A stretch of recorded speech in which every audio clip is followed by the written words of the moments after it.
Dissolution of marriage without children. This involves the marital estate, which is the assets, debts, and liability between you and your spouse. For example, your home, any mortgage payments, student loans, pensions, 401ks, anything that has a value or a debt or a liability is considered the marital estate. In Colorado, this is a no-fault, equitable divorce state. This isn't like other states that put everything in a pot and just divide it in half. Here, you have to create what's called a marital asset spreadsheet, where you can put what you brought into the marriage, what your spouse brought into the marriage, what you two have together, and work it out in front of a judge or stipulate between the parties to equitably divide these assets. For individuals in the military, the marital estate aspect of a divorce is very important.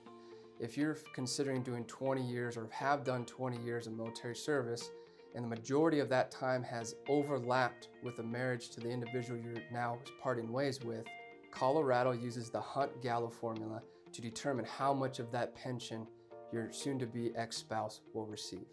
Similarly, if you're a state worker and you get para, it's the same situation.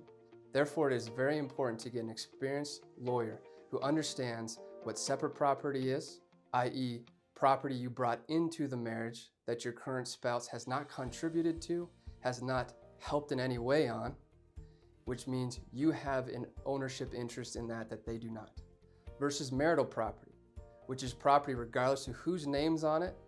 Each party has used it, each party's helped fund it. It's going to be a split 50-50.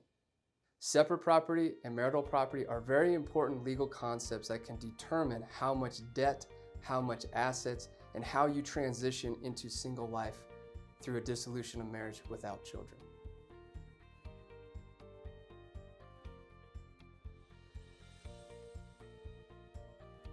If you're in a contested divorce and a dissolution of marriage without children, and you need somebody to help you protect your financial well-being as you transition into single life, please give us a call. It would be our privilege to help you.